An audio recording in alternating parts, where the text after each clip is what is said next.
Dans le cours EC1, nous avons introduit la notion de courbe intensité-potentiel et le but de cette vidéo est de décrire le montage expérimental qui permet de relever la courbe intensité-potentiel d'un couple d'oxydoréduction. Alors au début de ce cours, quand nous avons introduit la notion de courbe intensité-potentiel, nous avions dit que nous mesurions le courant rentrant dans l'électrode I en fonction de la tension, la différence de potentiel E appliquée entre cette électrode et une masse, une référence des potentiels, et que ça nous permettait de tracer la courbe I en fonction de E. Nous avions vu que cette masse, ce potentiel de référence pouvait être incarné par une électrode de référence type électrode standard à hydrogène. Donc on aurait une électrode de référence, par exemple l'électrode standard à hydrogène qui est à potentiel nul. Donc on la représente comme ça. Une source de tension E qui crée une différence de potentiel et le courant I qui rentre dans ici notre électrode qu'on va appeler l'électrode de travail, celle pour laquelle on cherche à déterminer la courbe I de E et dans lequel il y a le couple Oxthread que nous souhaitons étudier, ce qui est l'électrode de travail. Alors, pour que la réaction puisse se faire, on rajoute un pont-salin afin d'assurer la neutralité électrique des solutions. Et en faisant varier E, I va varier et on peut relever donc la courbe I de E. Alors c'est comme ça que nous avions présenté et introduit la notion de courbe I de E. Sauf que pour faire cela, nous avons fait une hypothèse forte, c'est de dire que l'électrode de référence, AESH, avait un potentiel constant qui était toujours nul. Or, c'est quelque chose que nous n'avions montré qu'à l'équilibre, c'est-à-dire quand I était égal à 0, puisque nous avions utilisé la formule de Nernst. Donc quelle hypothèse avions-nous fait pour dire que le potentiel de l'électrode de travail était toujours E? Eh bien nous avions supposé que le potentiel de l'électrode de référence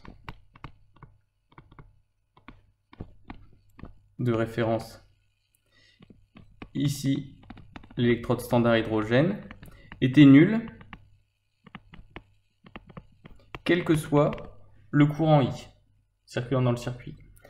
Et donc, comme ici, on avait un potentiel V égale 0, on avait E qui était égal au potentiel de l'électrode de travail. Or, cette hypothèse de dire que le potentiel ici est nul, quelle que soit la valeur du courant I, est fausse.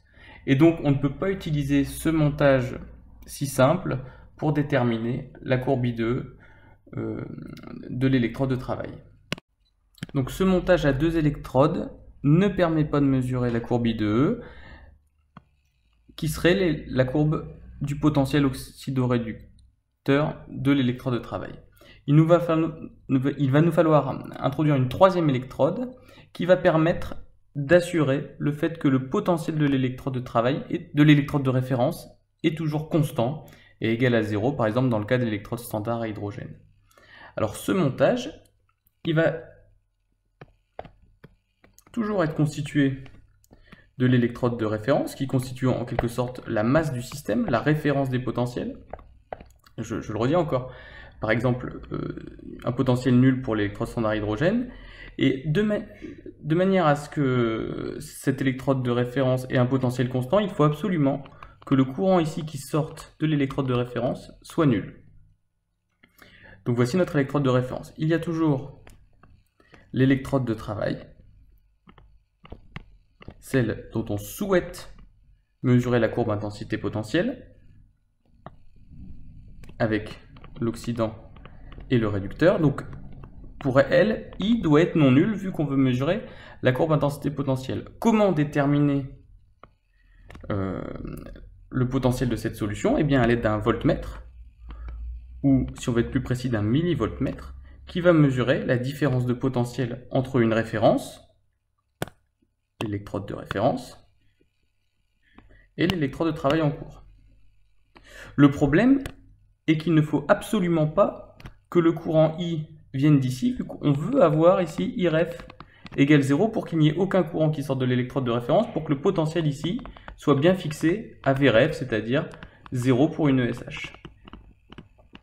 Alors comment faire? Eh bien, il va falloir une troisième électrode, ce qu'on va appeler une contre-électrode, dont le seul rôle sera de fournir le courant nécessaire à l'électrode de travail. Et puis, on aimerait pouvoir faire varier le potentiel E ici de cette solution. Or, ici, on a désormais un millivoltmètre, ça mesure le potentiel, mais ça ne permet pas de le contrôler. Et bien, comment faire pour faire varier la valeur de E et voir comment I varie en conséquence? Eh bien, on va mettre un générateur ici, de ce côté-ci, qui va générer une tension U, variable. Et en faisant varier cette tension U, on va s'apercevoir sur le millivoltmètre que E, le potentiel de l'électrode de travail, varie.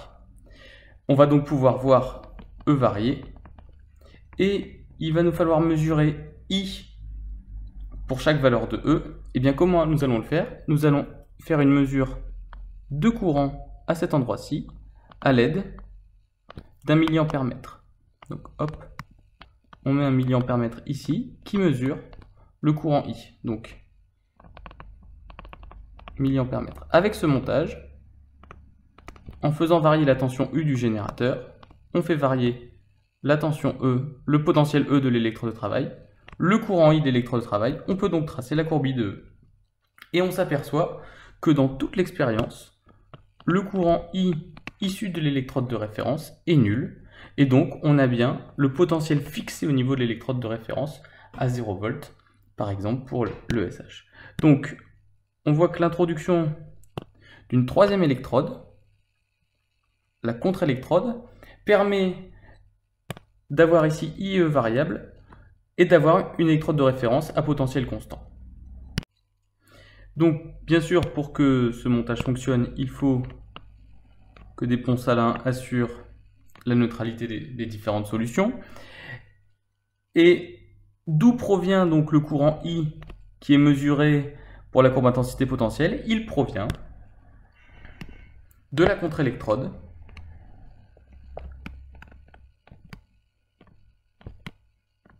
d'une contre-électrode qui sert uniquement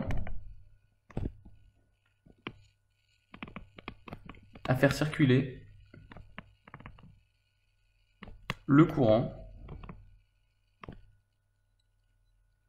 Et c'est un générateur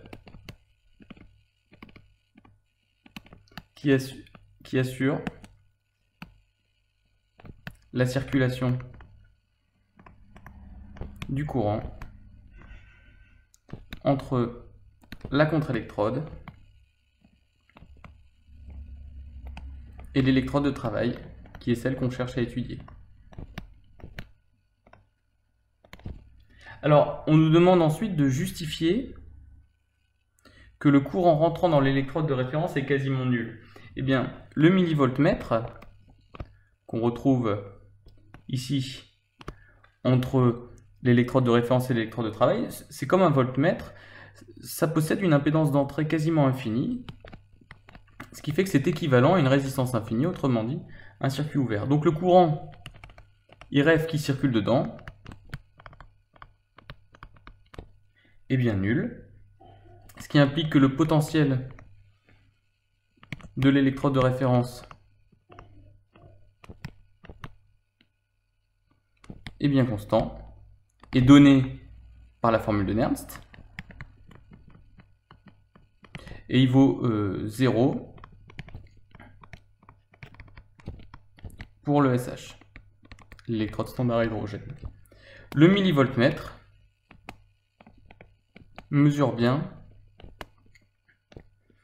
le potentiel de l'électrode de travail.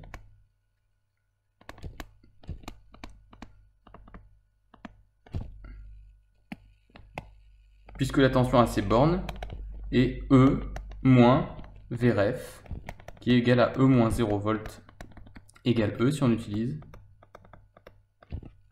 une électrode standard à hydrogène.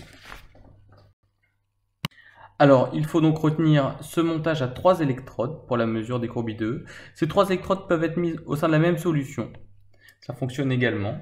Donc on a une électrode de référence qui sert de référence des potentiels pour la mesure de tension, qui est connectée à l'électrode la plus importante, qui est l'électrode de travail, qui est celle sur laquelle on mesure la courbe I de E. C'est pour cette électrode-là qu'on mesure l'intensité et le potentiel.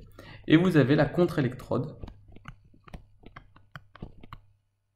qui sert juste à faire passer le courant, qui sert juste à ce que le fait que le I qui rentre dans l'électrode ne vienne pas de l'électrode de référence, puisqu'on veut que ici I référence soit égal à 0. Et donc le courant I vient de la contre-électrode. Pour assurer la circulation du courant, on met un générateur et on mesure le courant à l'aide d'un milliampère-mètre qui permet la mesure de I. Ici, on mesure la tension à l'aide d'un millivoltmètre. Donc, électrode de référence, électrode de travail qui est celle de relevé de I et de E, et contre-électrode qui permet de faire venir le courant I d'un autre endroit que de l'électrode de référence. Le millivoltmètre ici permet de mesurer E, le milliampère-mètre permet de mesurer I, et ainsi de tracer la courbe I en fonction de l'électrode de travail.